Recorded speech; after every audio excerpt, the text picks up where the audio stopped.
Looks like we're unmuted. Can you hear us, Sheila? You're muted. No?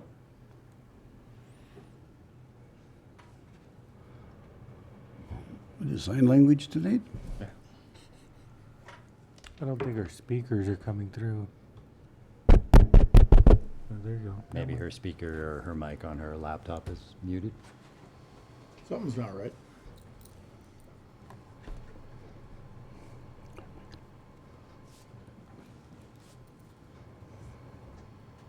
Technology, it still vexes us. Yes. It's supposed to be easier, but it's still difficult. Yeah.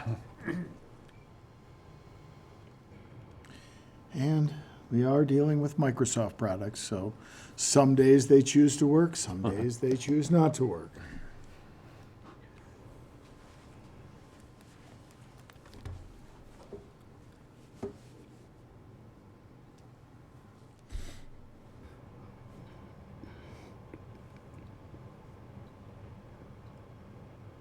Well, it just gives time for Britnell to get here. Which he just did. Yeah. Yep, there you go. My shoes don't make the click clack of Andreas, sorry. That's all right. We're working on some Yeah, see, technical you- issues. you real can quick. I change that if you really wanted don't to. want your shoes to click. Like Andreas. Yeah, Not that there's anything wrong with that, but What? nothing. He- Oh, he me can not find knowing some where her tap shoes dance are. Yeah. You got. Yeah. Yeah. Well, Lark's shoes don't fit me. No. Never make it here. Hey, can you hear us, Sheila? I can hear you now. Can you hear me? You know what this means? Sheila has to come in for the meeting. Quick, shut the door so she can't leave. Tell her she has to leave the dog. Are the speakers turned up on the TVs? No, we usually keep them at 0, and it comes through the speaker.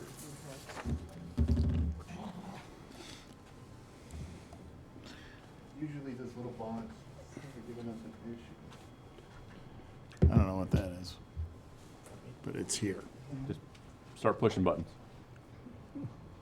Unplug it, plug it in. Have you tried rebooting?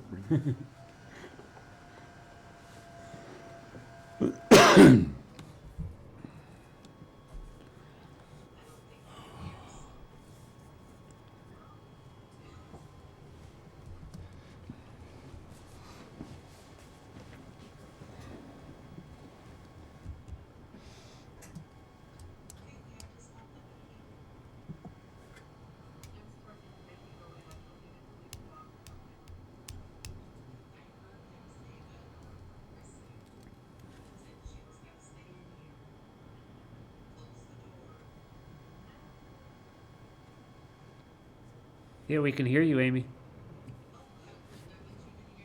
No, we can't. We can only hear you through the control room. Yeah, through that room, yeah. Well, that's what I meant. So be nice.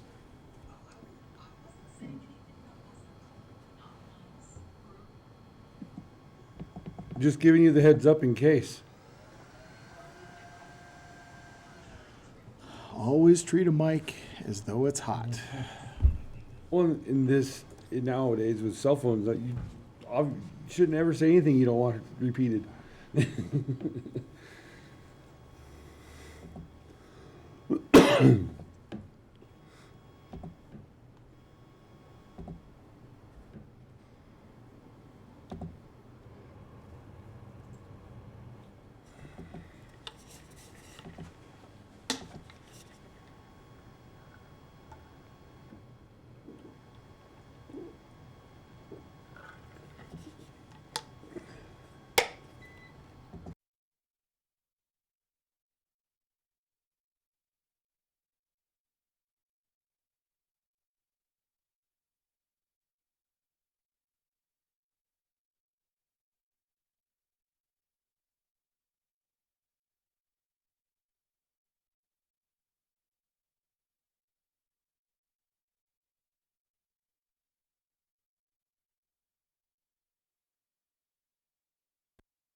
Looks like we're having a little issue with the HDMI out to the audio.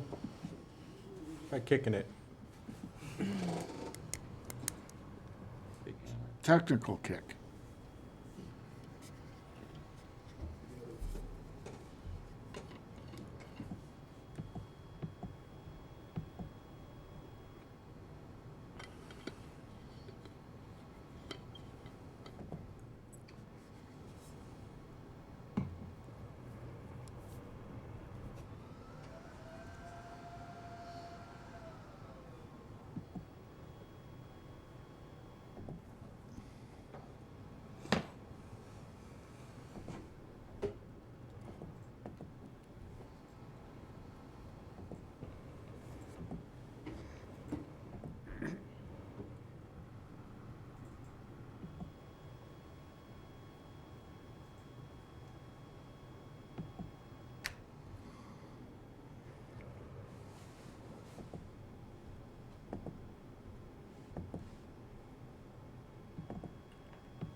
Can you ask Sheila to test the microphone? Sheila? Sheila Marie?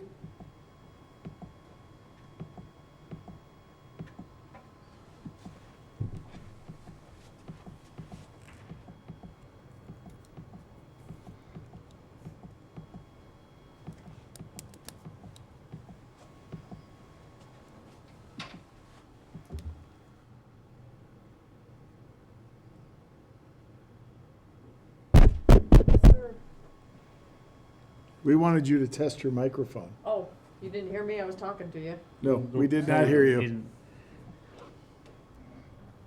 Right, again when I get in there.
Looks like black magic.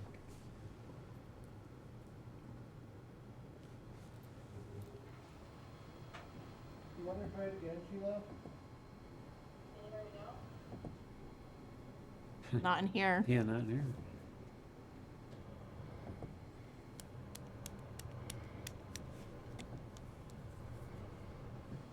One more time, Sheila?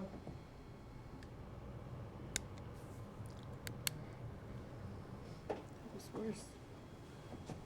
She's just gonna have to talk really, really loud. We did P and Z through the owl because we couldn't get it to work last week. Was this the same issue last week? Mm-hmm. Okay. But the owl worked. It wasn't like the number one option, but we made it work. Just for Zoom? Mm-hmm. Okay. Let me call Michael on that one. He hasn't told me about the owl yet.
Nope, still nothing.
Sheila, can you test your mic? Oh, can you hear me now? 1, 2, 3. Yeah, we can hear you. Yeah, it's coming out of the boardroom. Does that work? It's gonna have It's to. gonna happen. So we have that echo.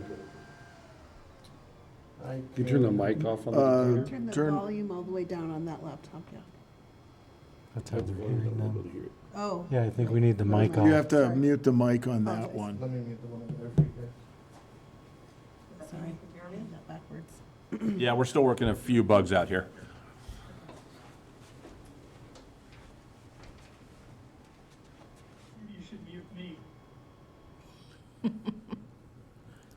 Mr. Berteau?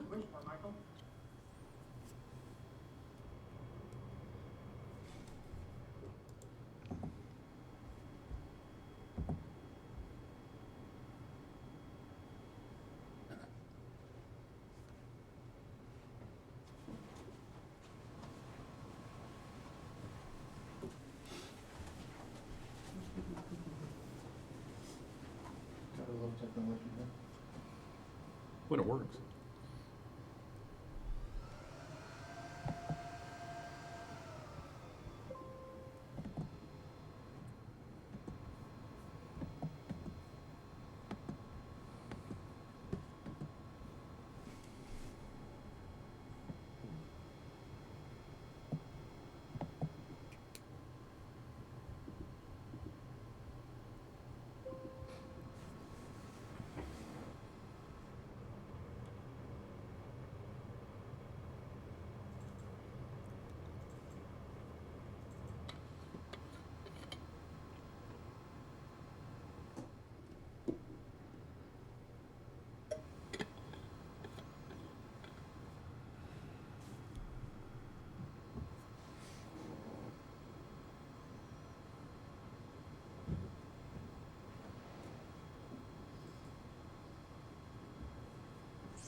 Nicole, do you happen to know how to turn the owl on? I'm not sure through this. It becomes the microphone and speaker. And speaker. Which works, but when I do it for P&Z, I do it through that laptop. They have everything set up in Set there. up back there. So they would have to disconnect and then I could do it. Oh.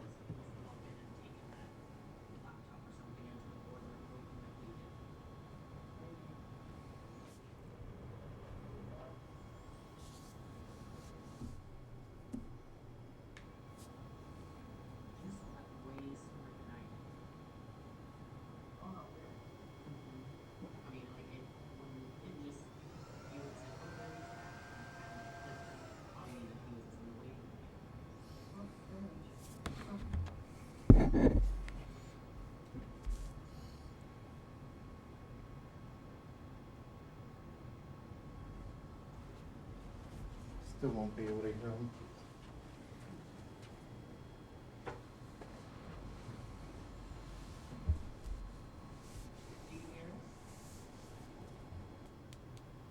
We do not.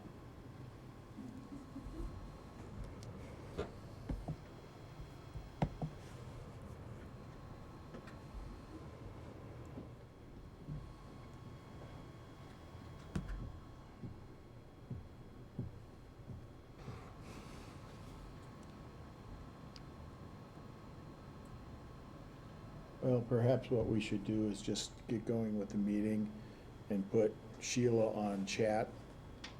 And that way we can communicate with her that way. That way, Yeah. I can log in and view the chat. and view the chat.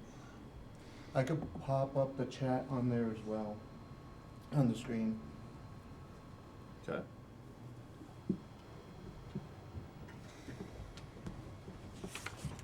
Can we do a roll call? Or we- Sure. Hey, Sheila's in the room.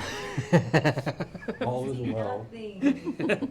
We will, yeah, so the time is 7:19 PM and I will call this meeting to order. May we have roll call, please? Mayor Reichel, Here? Pro Tem Hanrahan, Here. Trustee Brittenell, Here. Trustee Clausen, Here. Trustee Engelhardt, Here. Trustee Sanchez, Here. Trustee Seibert. Here. All right, may we rise for the Pledge of Allegiance and a moment of silence. I pledge allegiance To the flag of the United States of America and to the republic for which it stands, one nation, under God, indivisible, with liberty and justice for all. All right, be seated.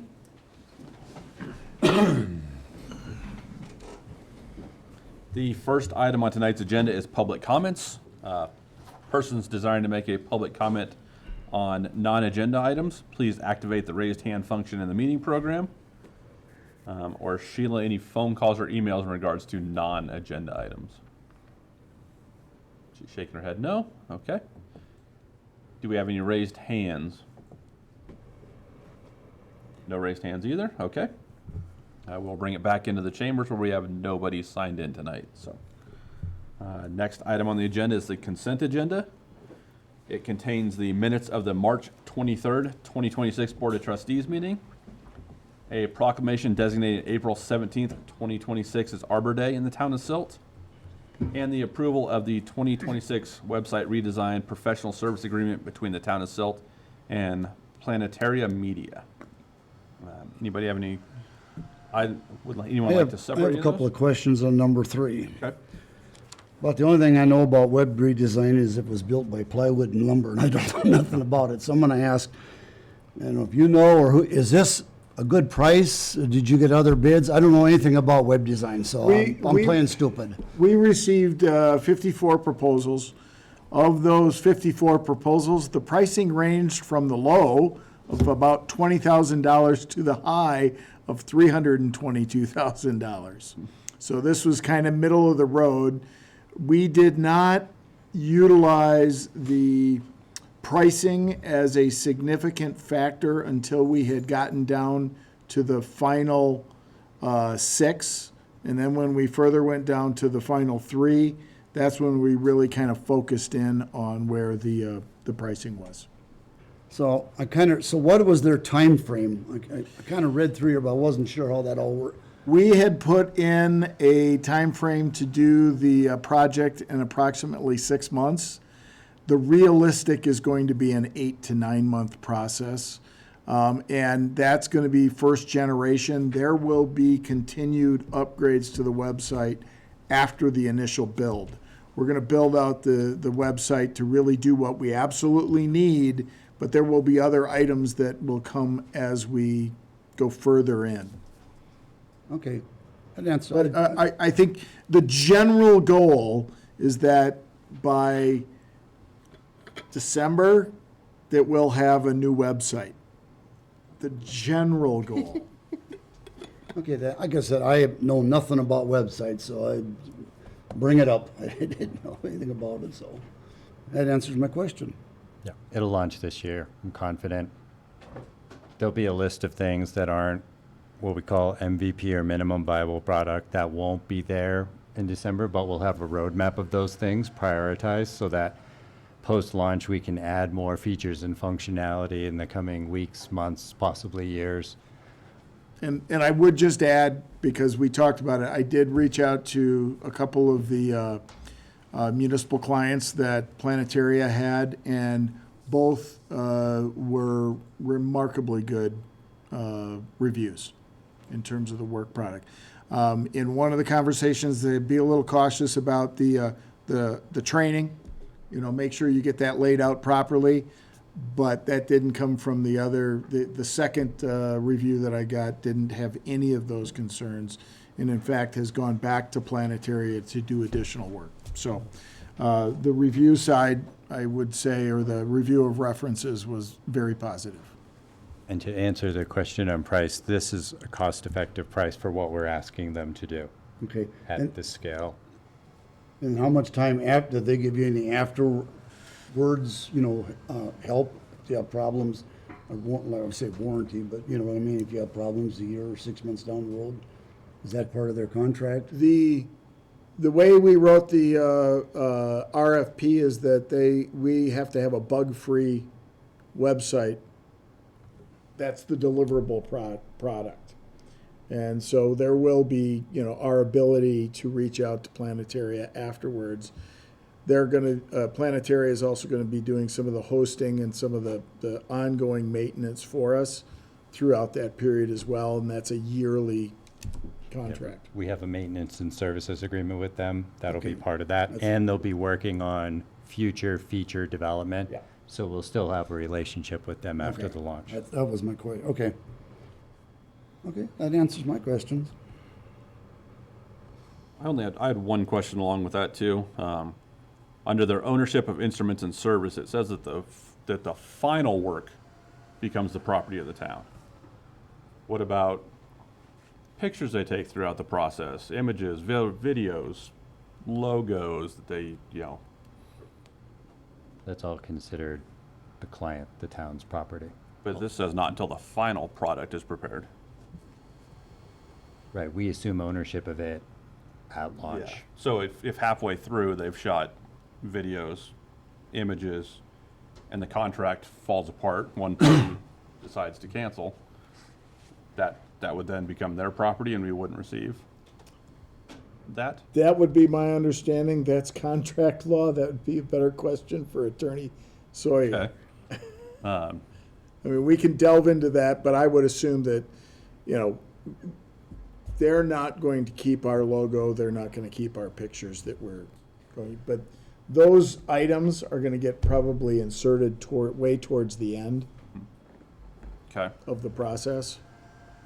Mr. Mayor, can you hear me yet? Holy can, buckets. yes. Hey!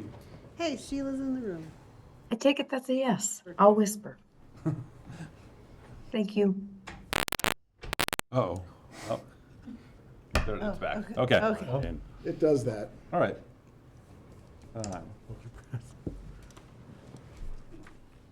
And then I know we've discussed with other contracts, having a clause about failure to deliver. This one, I do not see that. We do not have that in there because there is a rather significant portion that falls on us to make sure that they can move things down the road. Okay. And if we fail, Okay. All right. but all the respondents agreed to the 6-month rough time frame. We're just assuming that it's going to take a little A longer. little longer. Okay. All right. Okay. I have no other questions. Mr. Mayor, make a motion to approve the consent agenda as presented. Second? All right. Motion by trustee Seifert to approve the consent agenda as presented, seconded by trustee Engelhardt. All those in favor? Aye. All those opposed?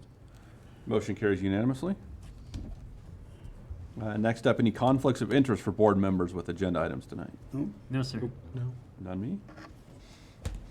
Do we have any agenda changes by staff or by the board? We do not. Okay. Next up, a year in review with our K-9 program. You're up. Lucky me. How are you guys? Great, how are you? Great.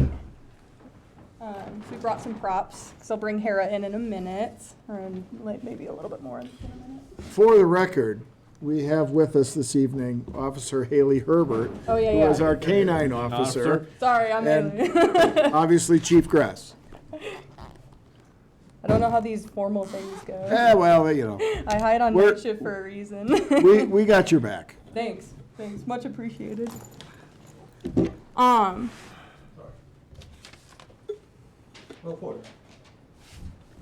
Yeah, so we're just kind of giving you guys an update on Hera and what we've been up to and all of the things, and I'm sure you guys have some questions that I'd love to answer.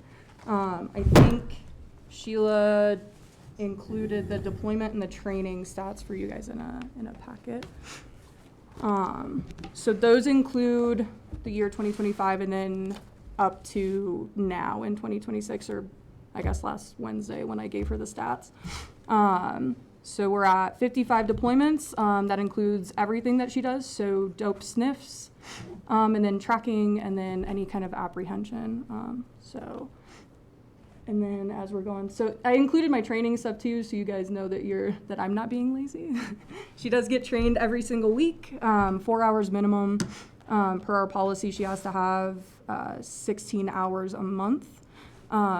Or if that isn't finished in that month, it has to be made up the next month, basically. So we put a lot of work into her, and it shows. So I think one of the biggest questions that I've received is why we run her so much for other agencies. I think that's probably a burning question for everybody.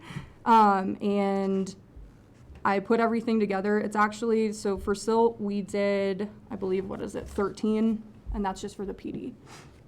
So that's my coworkers pulling something over, and then we deploy her on that. But we've helped Garfield County and then the Spear guys, and it actually goes up to 63% of her deployments are in Silt or within a 10-mile radius of Silt. And like I said, that's with dope patrol and then tracking. So in the deployment summary, it does show how much we've gotten off the streets. So that's not training. That is what we've pulled off. And I don't know what page it's on. I know, Sheila, you're scrolling, but it's a lot.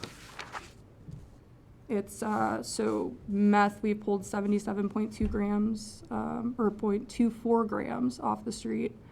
Coke, it's been 3.43, and then fentanyl, it says 1.48 and then 4 items. The items are pills, so it's 4 different things of a certain amount of fentanyl pills. We've seen an uprise in fentanyl around here. She's not fentanyl trained, but that's what we're pulling when she's hitting on cars as well. So, and then we did get a handgun this year in January. That was right outside of Silt. So some of the deployments are still in court, so I don't want to go too far into details or anything, but I think it's important to know that while we're doing a lot of agency assists, it is right in our community. And the ones that we are pulling for, so Garfield County, I had to write it down because my brain cannot math right. So for Garfield County, 18 of those deployments there's 18 total, 16 are within a 10-mile radius, and for Spear, 6 are within a 10-mile radius. And like I said, that's both of the years. And then, I mean, this is, our town is pretty small, right? So it does range anywhere, like Silt addresses obviously go very north and south, but I'm gonna tell you it's pretty close to our town. I've gotten a drug violation at Golden Gate and at Maverick, and it's just not something I ran Hera on because the clerks already found the drugs. But it's here, so. And then go ahead. Sorry, the word that we're getting on the street, bad guys bypass Silt now Yeah, because of Hera. yeah. I think that's a good thing. Because when you deal with drugs, inevitably you deal with the monetary side of drugs. With that come weapons, so it's just a culmination of things, so. A lot of them are repeat offenders as well. And they do talk. I mean, I've had people up in Routt County be like, hey, they're talking about your dog. Like they avoid Garfield County like the plague. So I think it's really cool. I know that our numbers aren't as impressive, right, as it's like, oh, we're helping Garfield County and Spear and I mean, pretty much every other agency, but they do avoid the sound. And when we find them, they're like, you know, crap. So I came into contact, I've actually ran on him like 4 times. And I arrested him just a couple weeks ago, and he's like, please don't run your dog. I'm like, you're lucky it's just me. So, because I can't run her if it's just me. So that also goes into some of our issues with Silt is we're pretty short-staffed, and per case law, I can't extend stops or do anything just because I want to run my dog. So there's probably a lot of things we have bypassed just because we don't have manpower or anything. So, but I think that's pretty cool that, I mean, between Hera, obviously, they want to avoid the dog, but then, I mean, Calvin and Curbs pulling everything over that moves. They're just like, we're going to stay out of here. So we've definitely seen a decrease, I think, in the dopers coming through and everything, so. I used to be a dog handler, trained dogs. What I've been impressed with Haley and Hera are the constant training, because that's a huge factor when it comes to litigation and that kind of thing. The use, when you help other agencies, it's a force multiplier of collaboration. That's what policing has been for the last 20 years, is the collaboration and the partnerships. You really build up those partnerships and that kind of thing. Sheila, can you keep going? This is an award-winning dog.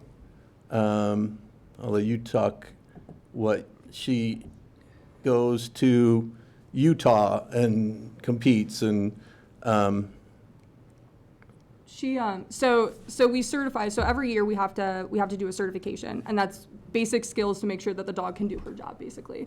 So it's not anything super fancy for certifications, but the association that puts that on, it's called High Desert Canine. They're located in Grand Junction, and it's through Utah, Wyoming, and Colorado. They put on a competition every year. So we're not doing it this year because it conflicts with my schedule. But last year we did, we won second overall in narcotics. So it was indoor and outdoor hides. She won apprehension. They don't do tracking there, so we didn't get anything for that. But she got hardest hitting. It was like second, I think, is what it says, in hardest hitting. Third in hardest bite. Muzzle fighting, she got second. So she takes her job super seriously, and this is in front of a crowd, so she absolutely loves it. Don't look at me, look at the dog, please. And there's like a little agility course where they have to go through things, and she's soaking wet because the last one is a pool that we both get to go through, which is so fun, having wet pants for the rest of the day. But she's really cool. And then the year before that, when we were with Garfield County, we did win Patrol Case of the Year. And it was actually a track to a bite, and she found dope on the track. So she kind of did all 3 of her things. And then we won that award through the association. And there was 25 to 30 dogs at this competition. There's over 40 dogs involved in High Desert. So I'm proud of her. I think I'm the dumb end of the leash, quite honestly. She's like, get me out of the car so I can work. So,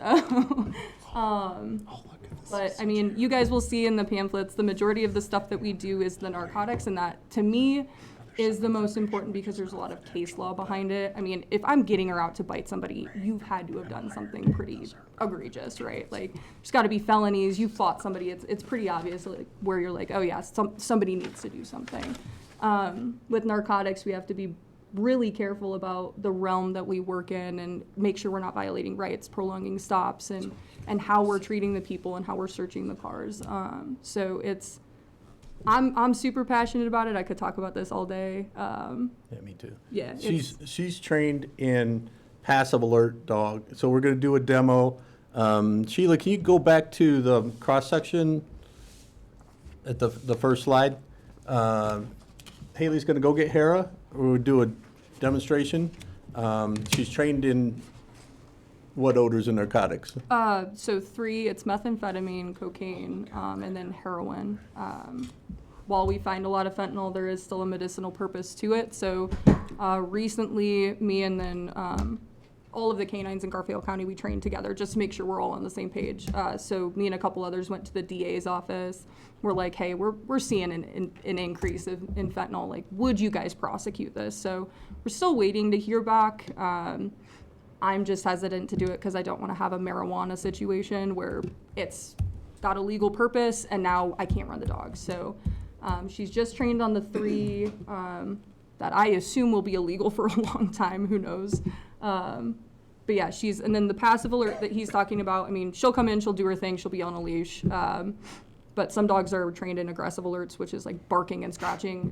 Hera, you'll see it. She'll freeze up, probably drool a little because she's getting her balls. For dogs, it's all a big fun game. Yeah. She doesn't know what drugs are. Dogs have a mind of about a 4-year-old. Obviously, everybody has their own dog at home, you know. So when you're saying no, come here, that kind of thing. Canines are tested for their drives, their prey drives, their play drives, that kind of thing. For them, it's just a big fun game. So what makes dogs unique is their obviously ability to hear very well, but their ability to smell. Dead bodies, if you have a cadaver dog. Explosives, if you have an explosive dog. Like I was telling Joe, you can't have an explosive dog and a drug dog in the same dog, right? Because you either want to run. My dog was an aggressive alert dog. She would rip something apart. Obviously, when we found drugs in a car, she'd scratch up the little paint of the drug dealer's car. So most dogs in the United States are passive alert now. But for us as humans, about 5 or 6 million olfactory cells. Dogs in the 300 million. I have a basset hound that probably could outsniff Hera. Lazy's a box of rocks, right? Because that muzzle, and that muzzle, as you see, has turbinates. They can smell 4 different odors simultaneously. So when you smell your spaghetti sauce, a dog would smell the exact oregano, the tomato, the garlic in separate forms. That's why tracking is so inherent to a person. They're not only smelling what the person ate, what they wash their clothes in, but that they crushed the ground here. There's a newly dead worm. You have 40,000, not to be gross, but you have 40,000 skin cells fluffing off your body. That all plays a part into the totality of tracking. Some dogs are air dogs. You saw 9/11 brought dogs heroically into a very hazardous situation and that kind of thing. So you want to go grab her? We'll do a very simple demonstration. I compare the dog's olfactory. They have a big soft spot in the roof of their mouth that the air goes through the turbinates of the muzzle, warms it. That's why tracking in cool, moist weather is ideal. When it's hot and dry, you know, you see it in your own dogs, they're constantly panting or whatever. If a canine gets into a scent and they've been tracking for a long time, hundreds and hundreds of yards, their mouth will snap shut and they'll get in that scent cone. It's just like water. You know, the scent is just like water. If the wind is blowing, just because the guy walked this way, your dog may follow the wall because the current. It's just the flow of things. You know, to compare my flashlight, if my flashlight is my sense of smell, a police dog has a big stadium light sense of smell. That kind of gives you a comparable. All different kinds of breeds, the Austrians, Dutch, Germans, obviously perfected canine stuff way back in the day. Most American police dogs come from the bloodlines of Germany, Austria, Poland, that kind of thing. So she's going to stay on leash. She's a Belgian Malinois, and she likes to play.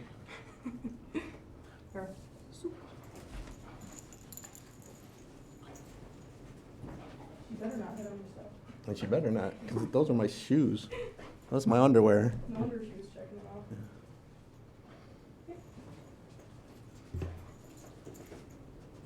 She likes that one.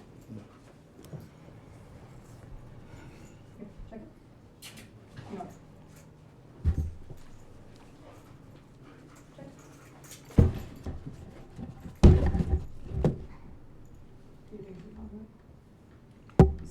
this is how she's trained. She'll do this on the road and everything too. So on cars and everything, she's like, pay me my ball. So anytime she finds it on cars, she's trained to either sit, lay down, or she does this weird like half stand thing because she's a little height challenged. And she'll keep going back to it. So, we like that she's obedient to her kids. She's waiting for that reward to And she has a come. brake command, so she's trained to stay on it until I tell her not to. Did you get it? It's so exciting.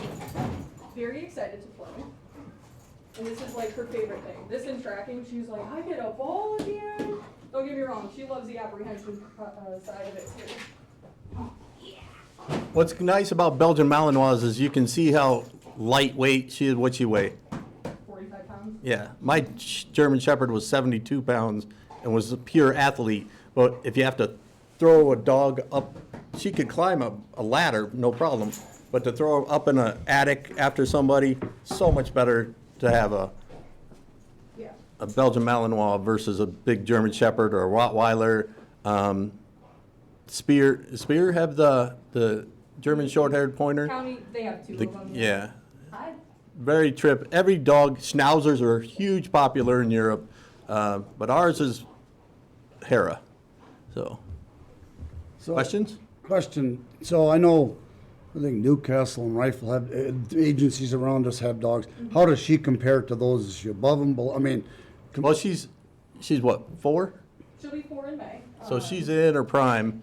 Newcastle's dog is fairly new, still training. Okay, that's what I was wondering about, yeah, okay. Haley, And what did who's the Rifle get? new, Did they get- new one? So, Alicia? So Rifle's dog is single purpose only, but he's not running him at the time. So Oh, they're having okay. some issues with him. Alicia, Franz with Glenwood Springs, she just got the a dual purpose, so that's the only other dual purpose that's in the county. They just graduated handler school. I was able to go help them train. It was really cool. He's gonna be a good dog. Newcastle is certified in patrol now, but he is, because he's still learning, there's still a lot of things for that dog to do. So he's not comfortable deploying him. I know. I'm not paying attention to you. I'm very sorry. Needy. So you see a lot of TV shows, they order them in German. Do you do that, or is this? So it's a mix of what I can say. So it's like German, Dutch, maybe a little bit of Polish. It's just whatever word's easier for me to say. I have a list Okay. a little bit. So. I was just curious. My dog was trained in Holland, so her commands were Dutch. I don't speak Dutch, especially if I'm going after a bad guy. You're gonna revert back to your normal language. So she learned both.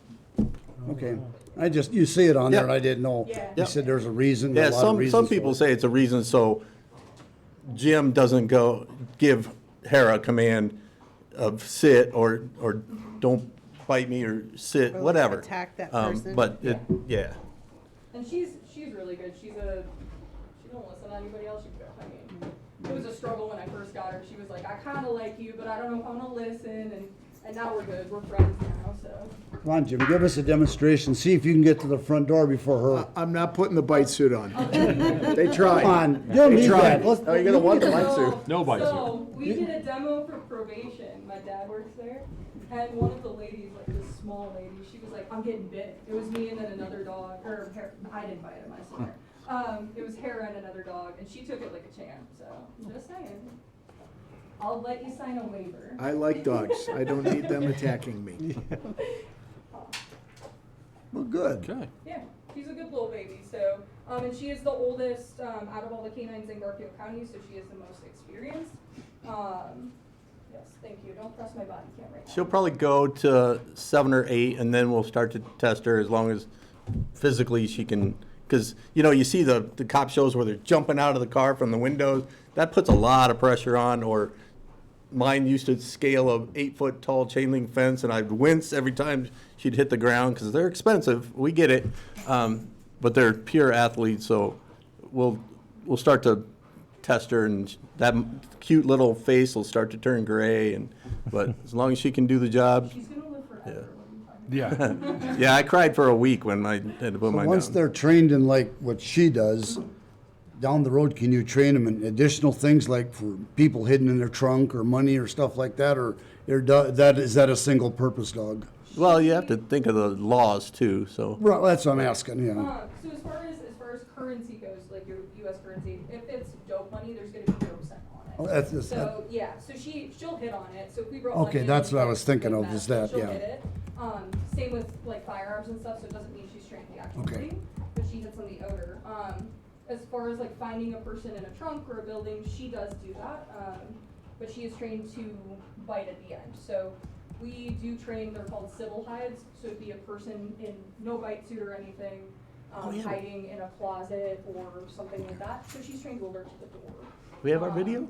But we can, what? The video? I gave it to Sheila.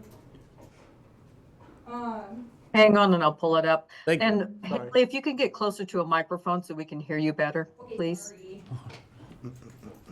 With multiple dogs in the area, is there a likelihood that more than one of you officers shows up with your dog? And if so, how do they work together? Is there conflict between them? How do you manage that? So there's definitely been instances where we show up, but we communicate pretty well. So if it's gonna be something where like, you know, Hera doesn't get there first, I let the other dog go.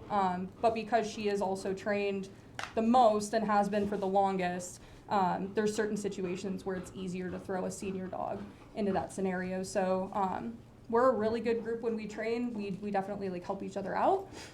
So Alicia, for example, with her new dog, if she got something tonight where she's like, hey, you know, Tyr, which is the dog's name, Tyr's never done this before, can you show up or help me or something, then we would.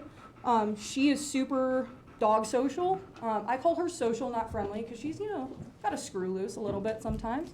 But she doesn't care about anything. She doesn't, except for her ball. And now she gets to the point. If it gets to a point where it's a big building, dog sniffing takes a lot of energy out of them. So if you have a large building with a bad guy in it, you could technically use 2 dogs just for expediency.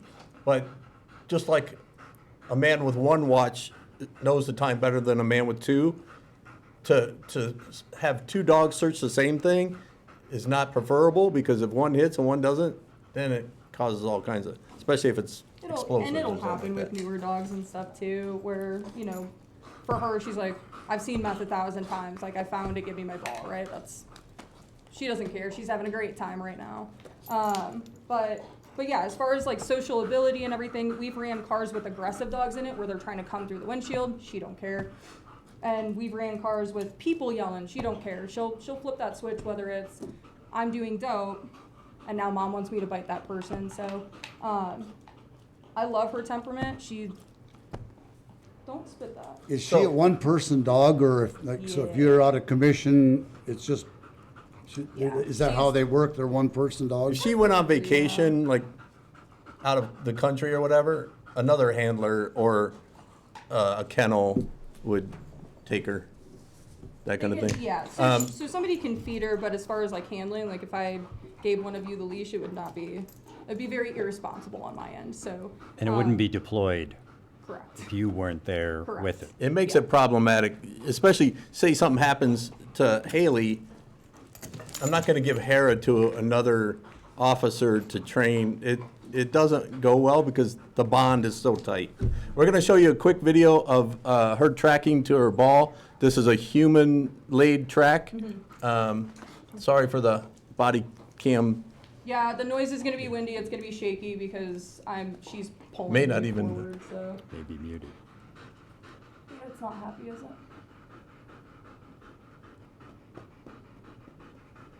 I know. Huh. I don't know if there's gonna be audio on it or not, but this track is about 5-10 minutes old. And you'll see her kind of zigzagging and everything, so it was laid a little bit more dramatic, whereas like if somebody's running, right, typically if we're running from the cops, you're gonna run straight, you're just gonna go. So this is just to showcase like that she can hit corners and everything, so we always track to a ball. If we track to a person, which, I mean, she's bit people at the end of it, so she knows.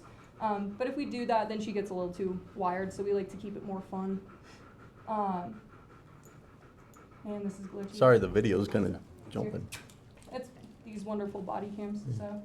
So where she was right there, where she kind of like circled, it was a super windy day. So she hit the end of that turn, and what she does is she circles around, finds it, and then she goes again. So she's super dramatic. She's nose to the ground, tail high in the air. That's how I read her and know that she's on a track. And when she slows down, and kind of comes back, that's when she's like, oh, I lost it. Let me find it again. So most of the time she's on a leash. During yeah. the track? Yes. Yeah. Yep. So we do a long line, so it's either a 22 or a 32-foot lead, and that's just to control the situation. So even if we're talking like the worst case scenario where somebody, deserves to be bit, I can read her. So when she slows down and puts her head up, I'll actually slow her back, either give another set of commands so that the person still has the opportunity to give up. Because typically if we're tracking, it's a pretty far track. If we're doing a search of a building, they're required to give 3 warnings in case the janitor's working, come on out, I have a police dog.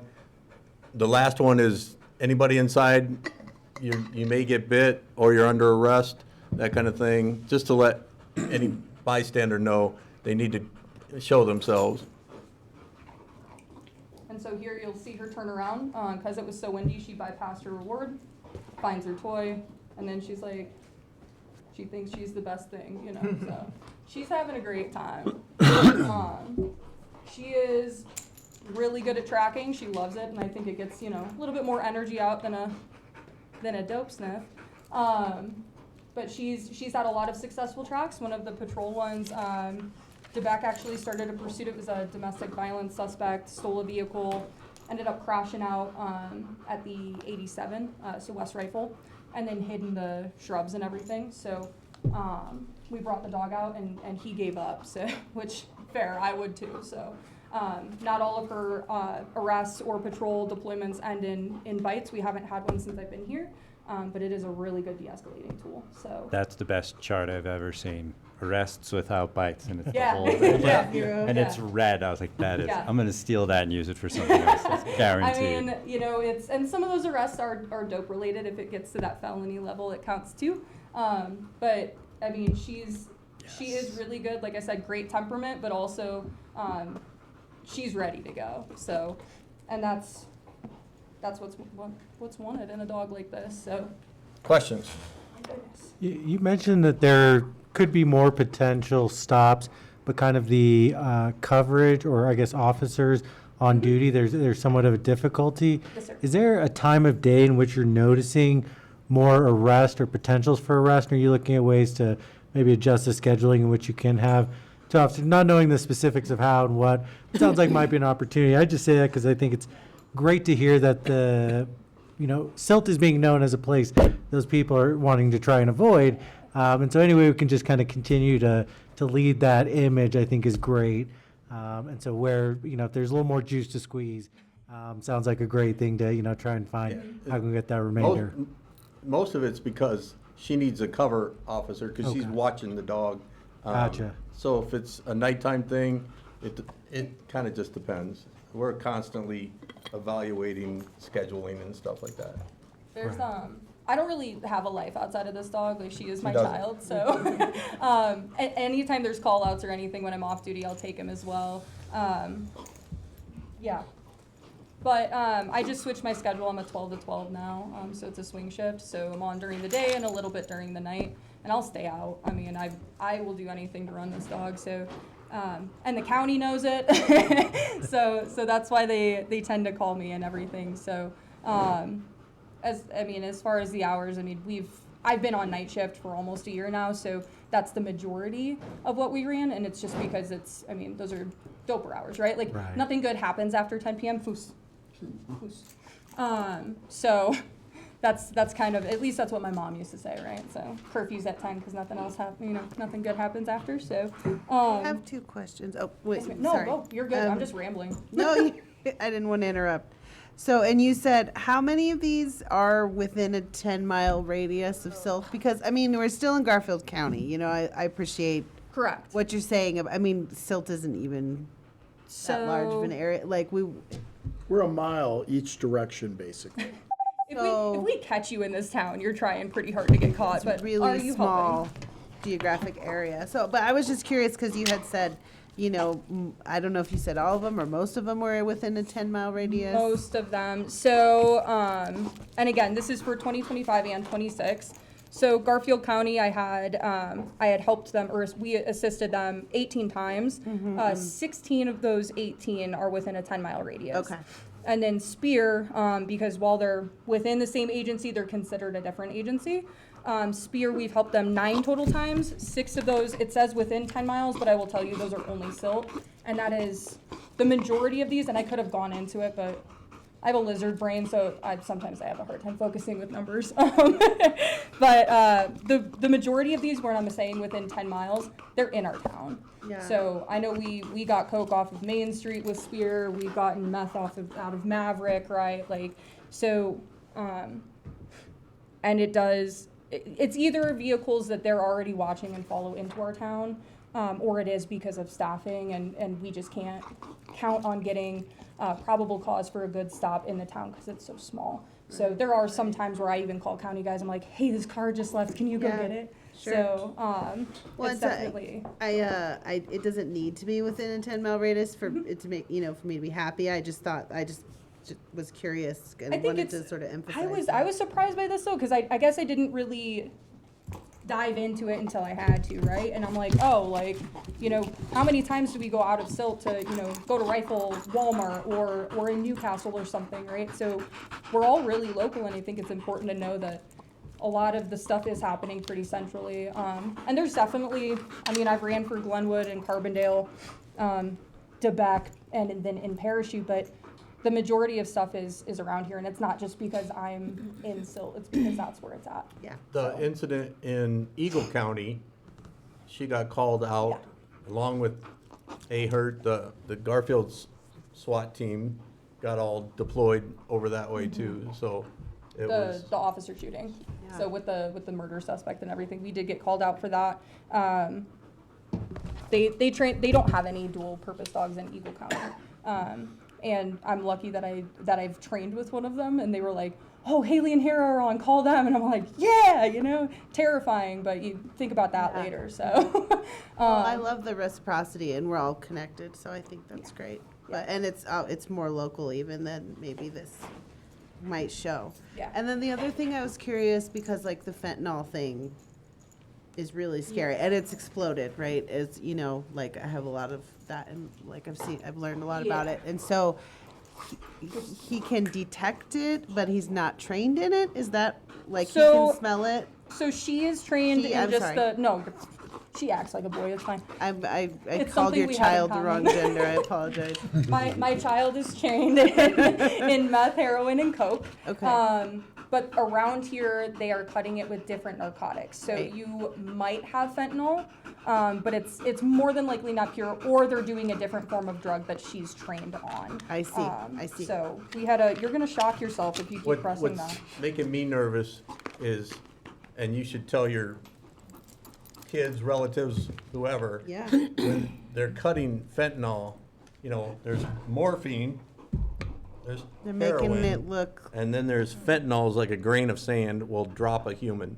So Mm-hmm. obviously their sense of smell is so sensitive, but so they're cutting fentanyl into these other drugs. So it's like it looks like a drug that the person thinks they're doing, like cocaine Right. or a pill. Yeah. And but And it's you can't actually laced smell with it. fentanyl, which can Yeah, kill you, it's which so- is terrifying. It is Yeah. potent.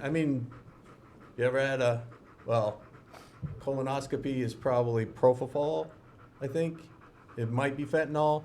That's why anesthesiologists do all that schooling and make a lot of money. 2 milligrams is medicinal, 3 milligrams is fatal. Fatal, Yeah. right. And so on that note, are you planning on getting her trained in that? I would or like to. It's kind of a thing where you have to decide if I wanna talk to the district attorney, because they're gonna be the one that's either throwing away cases or not. And quite honestly, if we're getting it off the street and they won't prosecute, that's none of my business. But I wanna make sure that I can run her for a long time. Yeah. I don't think they're gonna have a problem with it. So Glenwood and Newcastle are both trained in fentanyl. So I don't think it's gonna be an issue. This stems from, because I started her at Garfield County, that's how they train, and it's because they had a lot of marijuana dogs. And with that McKnight ruling, they couldn't use the marijuana dogs. So I don't think that there's going to be fentanyl castles, right, like there are marijuana castles. What you don't want is creating bad case law. Right. Yeah. That affects everybody. I- And the judicial branch has been very good for canines in apprehension and sniffing ability, but, you know, you're only as good as your last catch kind of stuff, so. Yeah. So I would love to. I don't think the case is going anymore, but I can't get into it because it might Sure. still be a DEA case. So, but when we were with Garfield County, we got, it was 9 pounds of fentanyl powder off the street. So, That's- and she hit on 3 grams of Fun. meth. So that's It's really it's scary. bricks, Yeah. and it I'm was going to curious. Glenwood. So it was actually local dope that was It coming was back. I-70, you know, we bisect I-70. There's a thing called Operation Pipeline. I mean, I-70 goes all across the country. Illinois state troopers do drug interdiction a lot, but Yeah. it's a And- tool. Yeah. But that much, I mean, you've got that much meth Yeah. is wonderful. And we want those people avoiding Yeah. our town. So Yeah. I would love people with fentanyl to avoid Yeah. our town. I would love will- it too. I will amend my statement. 2 milligrams might be fatal. Yeah, it doesn't take much. Yeah. But it's medicinal up to a certain point, and then it's fatal. Yeah, Well, yeah. and But there's and not- meth is scary enough, so Oh, it's yeah. really incredible what. I'm proud of her. So. Yeah, yeah. I have lots of questions, but I'm not trying to Oh, no. overshadow. Like I said, the accomplishments are really I'll already great. talk all day about her. I think she's the best thing, right? And I'm biased, obviously, but I think it's great with the narcotics. And then, like I said, the people don't want to mess with her. She got that one bite, and he was local, and that went very quickly around when he was in the jail. So, yeah, nobody wants to mess with her. So, which is great, huh? Yeah. Cool. She thinks she's great too. So. Any other questions? Thank you. No, very thank much. you. Thank Yeah, you. no, thank you guys for listening to me ramble. So. You want to go back to the truck? Okay, let's go. Thank you. Guys. Thank you. you. You have a good night. Let's go, let's go. All right, next item is the Jalisco Food Truck Site Plan Review and Special Use Amendment. We've had a continuation requested by staff and the applicant to the May 11th, 2026 meeting. So we will need a motion to continue that if somebody would like. to do Mayor, that. make a motion to move the Lasco, or food truck site plan review and use permit amendment to May 11th, 2026. Could you please include the public hearing with that? It's a public hearing. Including the public hearing. yeah. Yes, Include the please. public hearing. Okay, Thank you. all right. Motion by trustee Seifert to continue the Jalisco Food Truck Site Plan Review and Special Use Amendment and the public hearing until May 11th, 2026. That was seconded by trustee Britnell. All's in favor? Aye. All's opposed? Motion carries unanimously. Next up is the first reading of ordinance number 2, series 2026. An ordinance of the town of Silt, Colorado, amending Silt Municipal Code, chapter 13.02, the irrigation water within the town of Silt, Colorado. And I will turn this over to Manager Mann. Okay, thank you. Chapter 1302, which deals with irrigation water, leaves it to the broad discretion of the town administrator to place restrictions as they seem fit. In consultation with a couple of our neighboring communities, I drafted a little more formal language in terms of adopting some levels of what that would mean, so it's not just at the whim of the town administrator.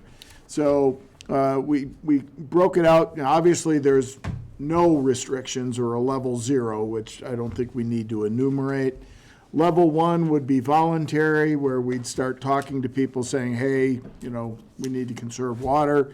Level 2 would be mandatory water restrictions, which would be a 20% reduction in the use of irrigation water. Level 3, we would go into emergency rationing, which would be an additional 33% reduction. Right now, depending on your address, you have 3 days to irrigate throughout the week. That would knock it down to 2 days, and you would still be under that 20% reduction from level 2. So it's a rather significant reduction in terms of the amount of water that you're going to be able to do.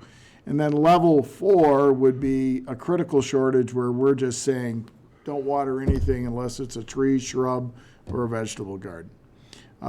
These are,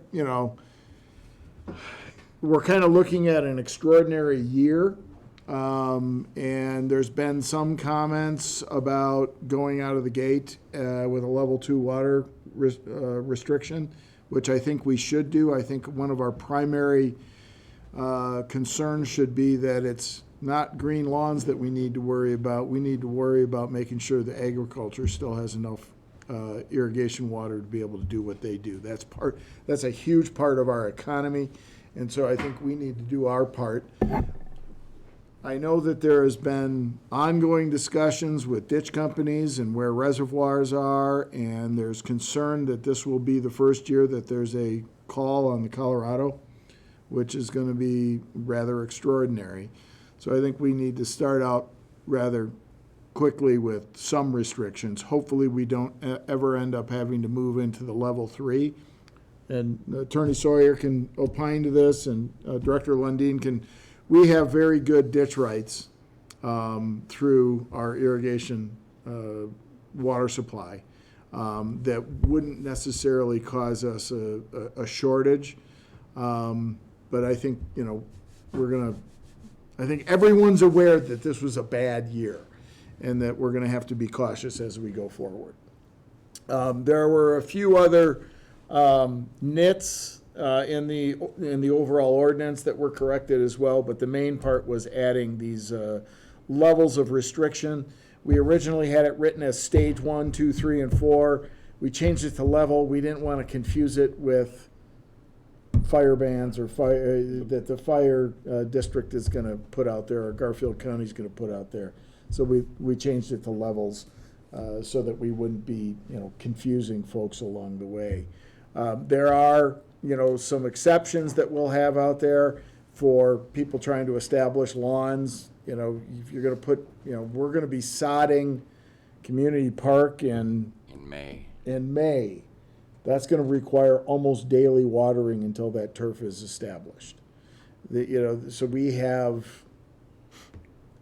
to have some flexibility out there, not only for us, but for somebody who's establishing a lawn at a residential property. But this, again, is a great year to, elevate the, hey, do some xeriscape and get rid of the grass.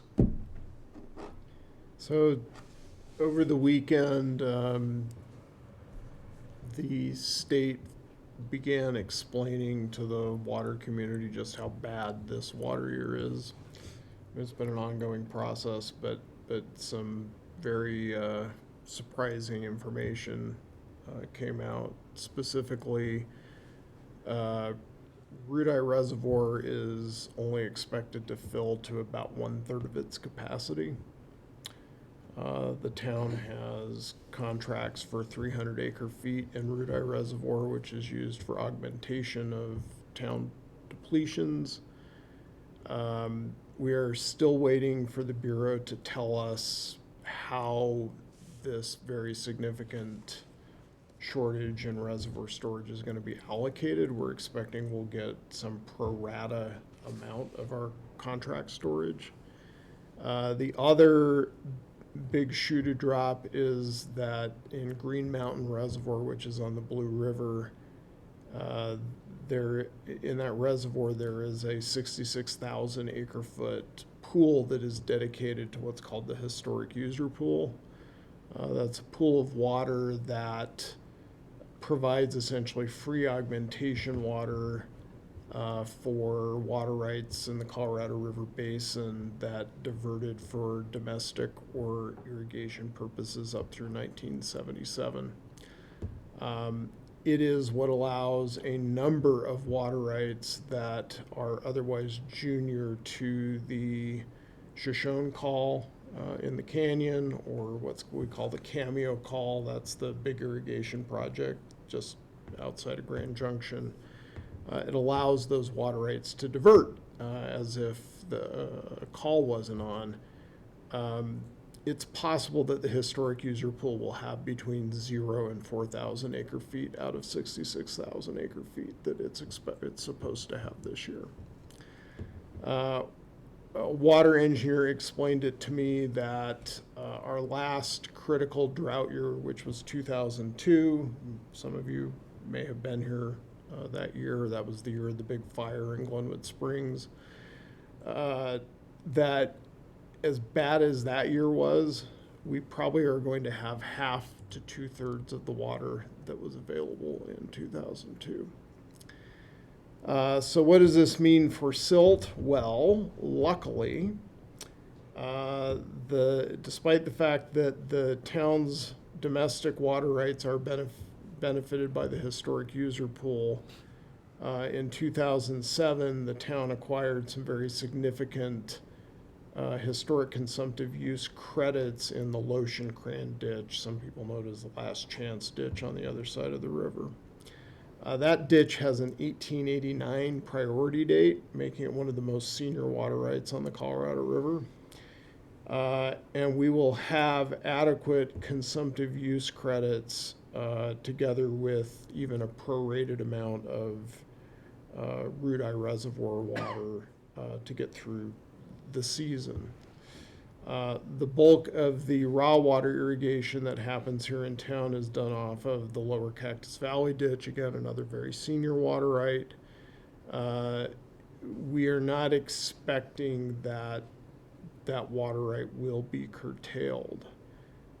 That being said, as Manager Mann indicated, this is a year where everyone has to pitch in and help. And so we do need to begin with public outreach. We need to get the public prepared for reducing how much they irrigate over the course of the season.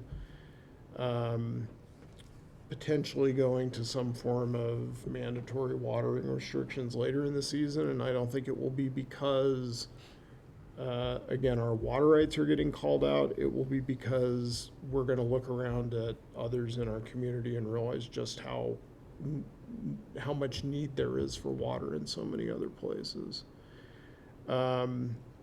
So this is a timely thing for the board's consideration. Again, we're well positioned to fulfill your residents' needs with water. But at the same time, looking at the state as a whole, this is, it's a bad pun, but we're in uncharted waters. Like nobody ever modeled the current situation because it just was so unfathomable that we could be where we're at today. So, cheery news about water.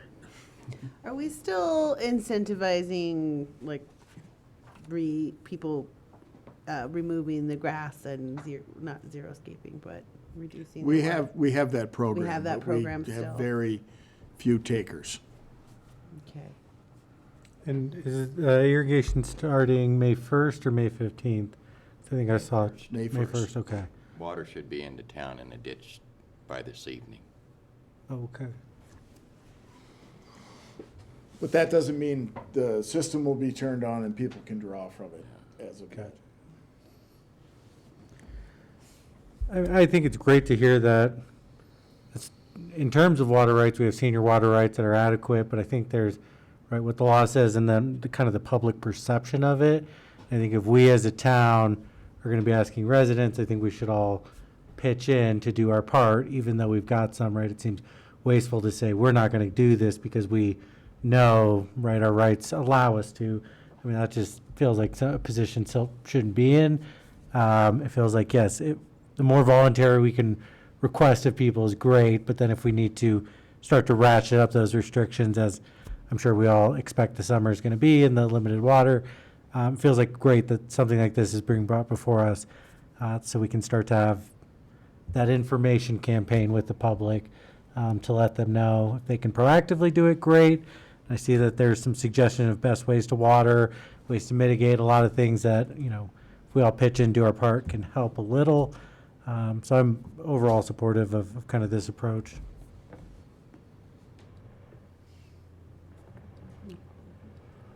I think it's a good approach. My only question is, who from the town is going to be out after 6 PM to monitor what's going on? We've been having preliminary discussions about code enforcement needing to be flexible in hours to be able to be out there periodically to do checking, but we all have to carry the burden of staying on top of our neighbors. I don't want to create an environment to tattletaling, but we need to, this is not just a Silt issue, this is the entire region's issue this year. Hogging the water and they're kind of being a jerk about it. And like, yeah, I don't that's- know. Is it that's where like I'm at. I mean, tattling really? I don't know. It doesn't do any good to make a rule that can't be. Yeah, we have talked about code enforcement needing to be heavily involved. We are working on the education campaign to get a lot more information out there and, talk about the fact that we're curtailing use out of the gate. So is this something we could use where citizens could do the text my gov, my neighbor at such and such is using water, instead of having to call police dispatch at 11 o'clock at night and say, my neighbor's watering for an hour? Yes, we can use text my gov. Our code enforcement mantra is educate first. And so there'll be a lot of education, but there will come a point, when you look at the fines that are out there, $155 gross ticket price for watering outside the lines, it's not cheap. Yeah. And then it jumps to over 300, and then it's come see the judge. Yeah. I just think this is one where we're gonna have an issue with people saying, I pay for irrigation water, I should get to use it, even though we're asking to voluntarily not. So I just see this becoming an issue for a certain group of people. We're not asking, if we go to level 2, we're not asking. We're mandating. Right. And if we go to level 3, then we're mandating even further. And if we go to level 4, then it's even more of a problem because we're just saying no. No, right.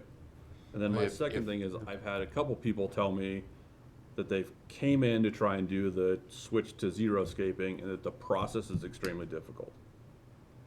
So I don't know what that process is. I don't know. I mean, I would assume it's a piece of paper that says I want to remove 600 square feet of grass and put gravel in. Like, I don't know how difficult the process actually is. Okay. So I think it just make sure that's a very simple. Did you get any applications? I've had a couple, and it don't sound that difficult. You draw a little picture of your yard. This is my grass area, this is the grass I'm taking out, and this is what I'm putting in. Then when they get it done, we go measure it, and it's done. It's done. Yeah. Okay. Maybe. I can share that the people that I've spoken to about the program, they want to have zero grass. And the purpose of the program isn't to have no grass, it's to reduce the grass. And if they still have drips for shrubs and trees, they're still going to be charged that 3,500 square foot minimum. And they think that they're just going to get rid of their irrigation charge on their bill altogether. Okay. So probably some more education would be that too. We'll relook at the forms and update them as needed. I mean, I'll take my grass out and asphalt my front yard, no problem. So. I don't think that's quite our intention. I don't think that's the goal. Cover everything in asphalt. But no, I think this is good, and I think we should, definitely all do our part. With that being said, I think it's very important also that we make sure that city sprinklers aren't spraying sidewalks, and I think that's a huge place to start, is with subdivisions and their medians, and make sure it's actually being used and we are not watering asphalt. And we will go to limiting our irrigation to only areas that, are play fields and, actively used. Right. Like Gateway Park, the one down on, that can go fallow. Yeah. There's no need to irrigate that. I think that's one thing people need to understand. If you can train your grass to grow off of 2 days a week and 10 minutes of water. It gets used to it. You don't necessarily have to water. It's the length of your constantly. grass. You keep it a little higher, and it's a little keeps longer the ground grass. cool. It keeps the moisture in the ground. Yeah. We talked about that in the subcommittee meeting, your prior point about the optics of asking people to ration water, but then all the town's parks are green and lush, that we need to lead by example. So that's definitely front of mind.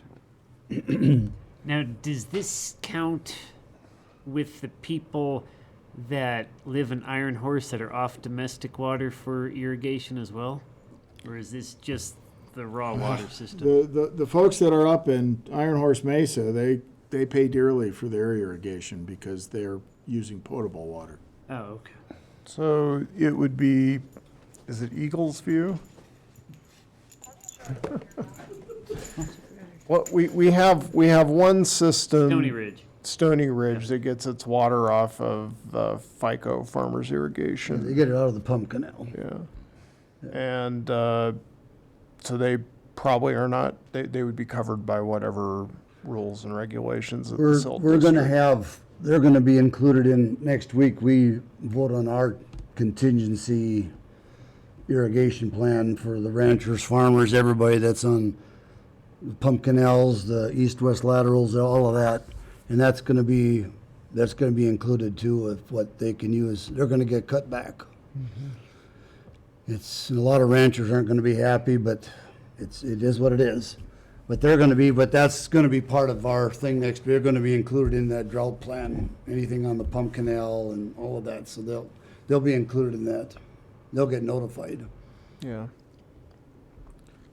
I guess, do we need to partner with HOAs or property managers in the area? Because I know some HOAs and their regulations have, you must maintain and keep up, and I don't want an owner to be in a position where the town's telling me to cut back. How does that translate with my HOA? So if this could be a joint, hey, in partnership with this, town, we're asking you to cut back, there's gonna be no penalties. Just another way for people to get peace of mind as this starts to. I think it's all part of our educational campaign that we need to do, that we need participation all the way across the board.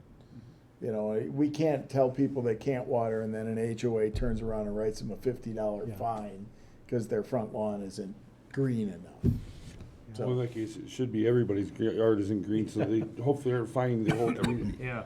they wouldn't be an There's HOA no very long, water, they'd get so- overthrown.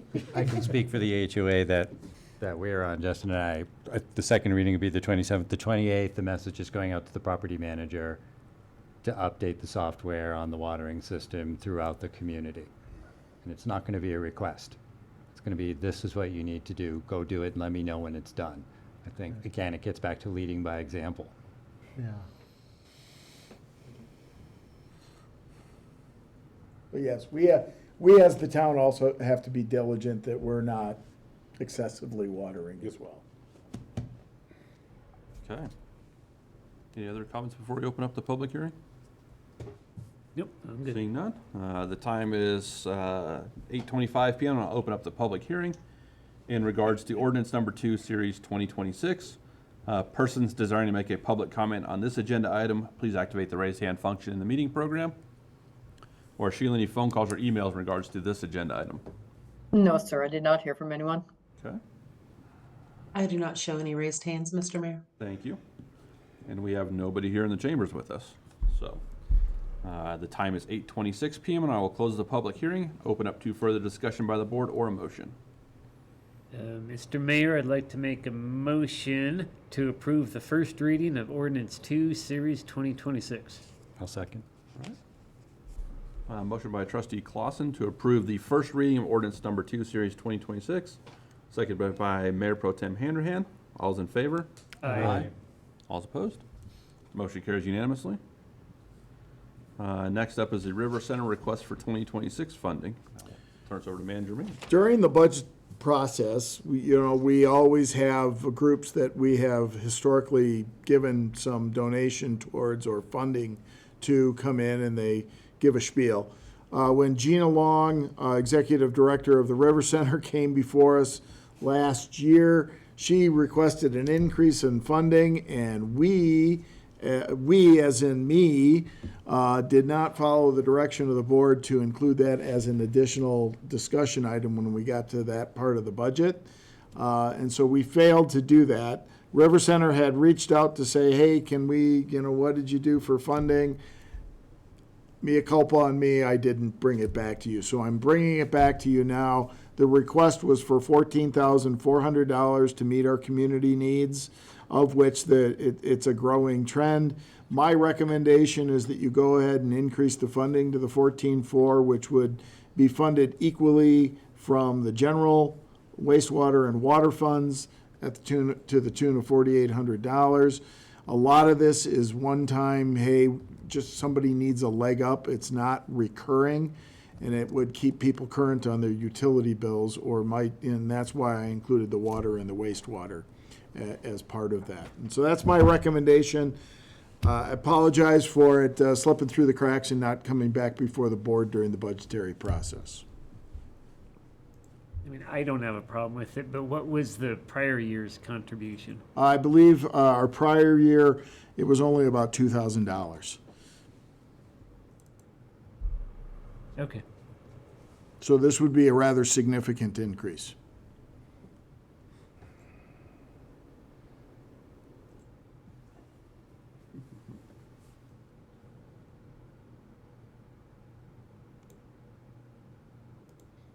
If I recall, the beneficiaries that they reported on last fall, a lot of them were residents of Silt.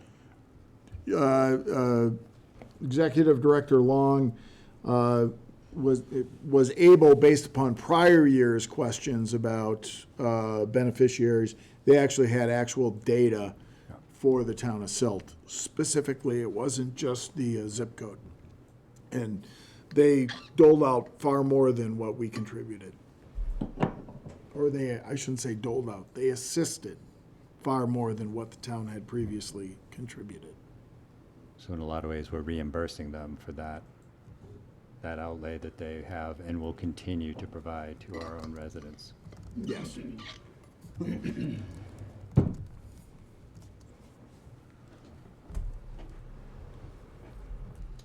I'm fine with it, yeah. Yep, I have no issues with it. I just appreciate you talking about the utility bill thing. It explains why it's coming out of those other funds, because I was curious on that, but that makes sense. Okay. Any other discussion, or would someone like to make a motion? Mr. Mayor, make a motion to approve the River Center request for 2026 funding as presented. Second. All right. Motion by trustee Seifert to approve the River Center request for 2026 funding. I'm just gonna put in there, the amount's $14,400.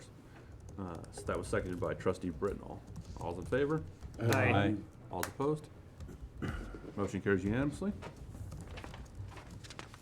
All right. The next item on the agenda is an executive session.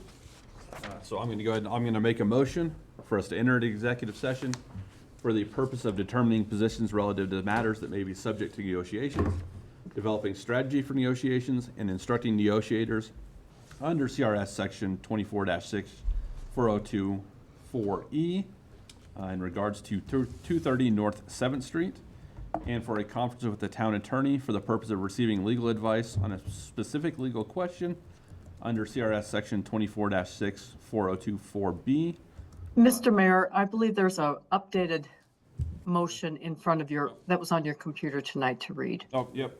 Sorry about that. So scratch all that I've said so far, and I will start over. So I will make a motion to go into executive session pursuant to CRS section 24-6 4024A related to the purpose or the purchase, acquisition, lease, transfer, or sale of any real, personal, or other property interest, CRS 24-6 4024B, for a conference with the town attorney for the purpose of receiving legal advice on a specific legal question, and CRS 24-6 4024E, to determine positions relative to matters that may be subject to negotiations, developing strategy for negotiations, and instructing negotiators.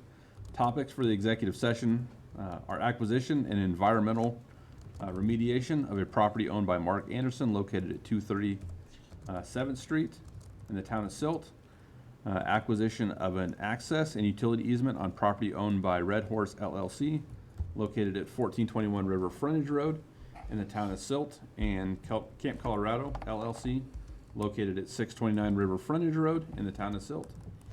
and a contract for services between the town and Flock Group, Inc., and a contract for construction between the town and Garney Companies, Inc. I will second that. All right. That motion was seconded by Mayor Pro Tem Hanrahan. All those in favor? Aye.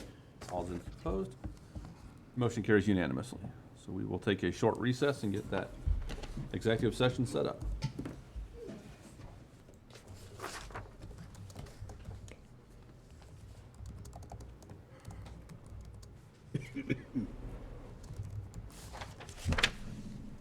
So you don't want us to actually do anything on this, Not today, because we'll bring it back as a ordinance. Okay. Okay, it looks like we're back in the open session. So, Mr. Mayor, we're gonna ask, we don't need a continuance, as it's just a mere action item, but we're not gonna take any official action on, oops.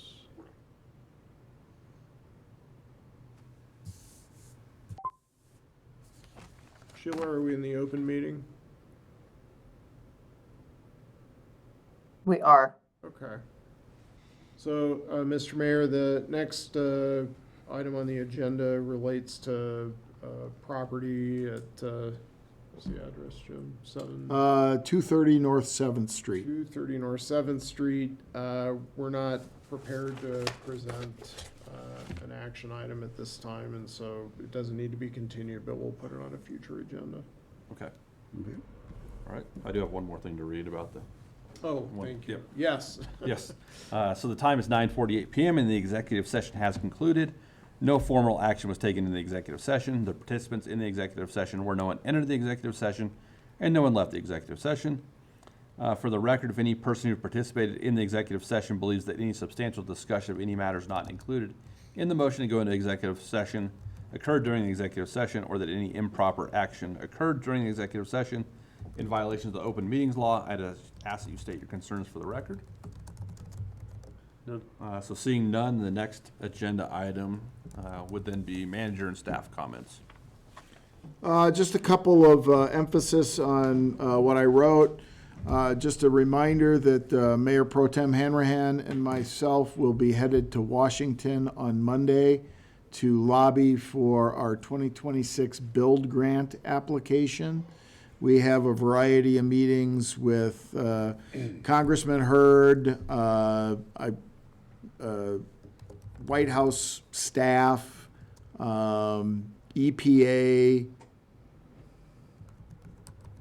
the Endowment for the Arts, and US DOT to talk about the project itself. Again, we did receive a rural and tribal assistance grant for $400,000, which will complete the design and engineering up to a 90% level. Basically takes it to 100%. That's significant because it's really just emphasizes that we'll have a shovel-ready project to talk about with our lobbying efforts. We also were notified from Congressman Hurd that he is including $2.1 million in his congressionally directed spending requests for us to build a new 0.8 million gallon tank adjacent to our existing tank. This would create redundancy in the town to avoid us having to purchase and utilize water bladders when we have to take that tank out of service to do maintenance, which there is some maintenance that we need to do on that tank. This is not a guarantee that that money's going to be approved, but it's a step in the right direction. Mayor, I do have a letter that I've got to get finished penned for you to thank Congressman Hurd, but we are very appreciative. I did reach out by phone to the congressman and already expressed appreciation, but we need to do it more formally. April 21, there's an open house at Station 61 for their new station plans. April 27, we have a really stacked board meeting. We originally had a work session that evening to discuss the facilities plan as well as impact fees. Question for the Board of Trustees is, do you want to move that work session to May 11? Right now, we would be, if we have the work session and everything on the agenda, we're looking at starting at 5:30 and ending a little after 10. So it's a long night. And so I wanted to get your feedback as to whether you wanted to have 2 work sessions in May and alleviate some of the pressure off the 27th. The 11th is, May 11th is not great for me. I'll say that. If there's a I mean, I'm supposed to be in court in a different town. So, if there's a I'd say session- phone it in, but, you know. Yeah. So, I mean, it's just one thing to And we- consider. If and- it works better for everybody And else. we can push the work session and we can push it to the second meeting in May as well. It's just stacks things up a little bit further down the road, but that's fine too. It's really up to the Board of Trustees. The other piece of that is, do you want to start your meeting a little earlier so we can make sure you're out of here? You know, my mantra is try to get you out of here by 9. I failed miserably tonight. We had technical issues. We'll blame it on that. We can go to the 11th. I mean, we can do the I'm 11th good or push to either the way. 25th. It doesn't matter. We can do it. I can do good. whatever. So. Yeah. I mean, I don't mind doing them. It's Trustee fine. Engelhardt, Marathon meeting. is this a discussion that you most definitely want to be a part of? No, I mean, I think, and I could, maybe I might be a little late or something, Okay. but I don't, We'll plan on moving the work session then until the 11th and we'll have 2 in May then. And try to alleviate some of the pressure on the 27th. The last thing, and I'll give Director Lundin is working on this, but Garfield County has a noxious weed grant program that allows for a certain dollar amount to be pulled to help alleviate noxious weeds. This was a call I received from our resident Mary Rose. And so I thought I'd give her a shout out that, she's looking out for us and hoping that we might be able to do something with a few noxious weeds in town. But Director Lundin's going to look into it and see if it would work for the town. I also mentioned in my report the RAFTA payment. We did get a request for the $40,000. My suggestion is we pay them $10,000 for the first quarter and we just continue that through the remainder of the year.